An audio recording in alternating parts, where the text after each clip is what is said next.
Hey, my friends, I got 3 tips for you today. And the first one involves management of your rope and cords and so forth. So if you have a long piece of, say, parachute cord, this one right here is a 550 type 3 parachute cord, the most common. And if you have like a big piece of it, and this wasn't really a large piece, but this was 40 feet, but I reduced it down to 3 feet. Just by using this daisy chain. This is what it's called, daisy chain. And it keeps the cordage from getting all tangled and knotted. And it's very easy to deploy. You just undo the end knot and you can just pull it apart. There's tons of videos online. I just want to make you aware of this if you're not aware of this particular type of approach to cord management. But it's very, very good to kind of keep things very compact, but yet organized. So daisy chain your cordage or your ropes, whatever, can make a big difference. The next consideration for a backup bandage or cold compress, or even to help an area heal by soaking this diaper into hot water to help expand the blood flow to an area so that the body can help heal it. You can use this also as tinder. There's a whole medley of things you can do with cotton reusable diapers.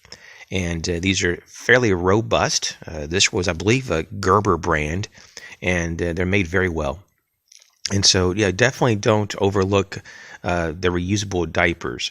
They're not really large. They're not large enough to be used like a shamag or even a bandana. But they can be used for more isolated areas on your person. Or you can even wrap gear with it to protect things. Lots of uses for cotton diapers. So the last tip here is to use an airsoft gun or even a BB gun. They also make these guns that are all blue. They're called blue guns for molding holsters, but you can use them as well as to practice your draw. A lot of people like to practice their draw and trigger control at home. And the problem is that some people have safety concerns because they might have people coming in and out of the room. They may be parents and they have to watch their kids, and they want to also practice their draw. So they want the safest option possible. And so if you have those concerns, you may want to try out an airsoft gun or a blue gun. But for me, the airsoft gun kind of works the best because you can get them at the exact, almost same specs as the real gun. They have, the same dimensions, and you can even get some of the nicer ones have the same weight. And you can also, I wanted to show you, this one has the drop-free magazine, and it has the slide that goes all the way back and cocks, and the trigger isn't exactly the same, in feel as the real gun, but believe it or not, it's not too far off. So you can get these replica guns that are airsoft, and I've had this one for like a little over 10 years. So this is not one of the nicer ones by any means that you can get now.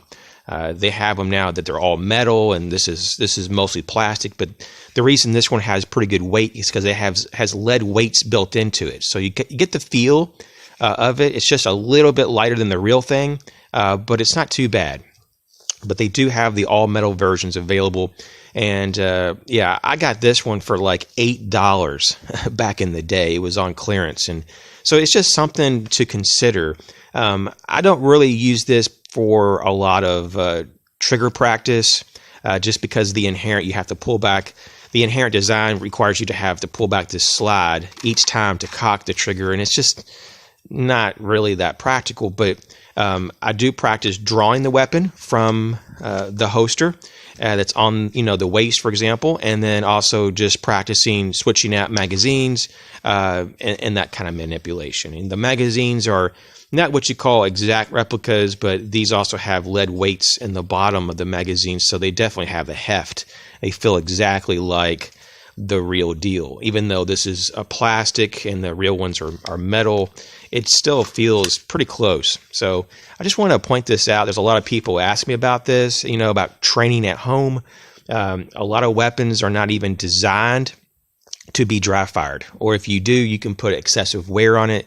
Just like if you holster and draw your weapon constantly, hundreds of times a week.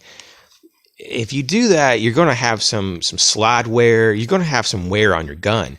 So a lot of people try to avoid all that holster wear by actually having a kind of a sub in, or some kind of practice gun or training implement. And this could be it for you. It can be very cost effective. And nowadays, I think for $50 or less, you can get a really good replica of pretty much any firearm. And you can even get guns now that are like the blank guns. They'll just shoot like blank caps. If you're not into that, they actually just have some paperweights that are made to the exact specs and the weight. They have the slides that you can manipulate, the triggers work, and they have magazines that come out just like this one. So it's just kind of like whatever you're looking for, it is out there for the most part. And so there's really no excuse not to have a training implement, because it really is pretty cost effective. And once again, I don't really particularly like to dry fire my weapons. And so I like that option, these kind of options for that reason as well. And it just happens to minimize the wear and tear too. So I'm really happy about this. And at the same time, it really is inherently a lot safer. Even though I'm very careful and I've never had some kind of negligent discharge, but it can happen to the best of us if we're doing this and we're a little bit tired and you have your real weapon out and you're doing manipulations. Even I have had some close calls just because I was tired when I was handling my firearm. And so you can totally, I guess the word is negate, or just avoid that potential for problems by having a non-firearm, if you will, or a replica. So yeah, I mean, when you're using like an airsoft gun, you don't actually have to load this at all. You can just keep it empty. I always keep it empty. In fact, I don't even know if I've ever even shot this with the actual airsoft BBs. And so it's just kind of one of those things. Here, I'll actually try to let me just set this down. Hold on. Okay, so I just pulled back the slide all the way and cocked it, and I just want to kind of show you. This is just, of course, a very low-powered airsoft gun.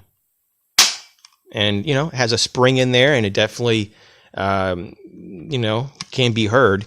But it's just something to kind of practice. I mean, I don't hardly ever do that, but it's just the whole point that if you did want to practice slide manipulation, you're going to get at least a little bit of sensory,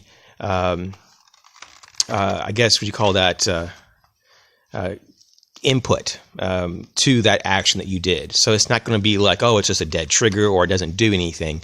So it's something that I think that the airsoft is kind of like probably the most affordable, and it's kind of the middle ground because there's a lot of functioning parts. But at the same time, it's not like a deadly tool that you have to worry about, especially if you have kids walking around. So I hope these tips today helped. You guys take care. Thanks for watching.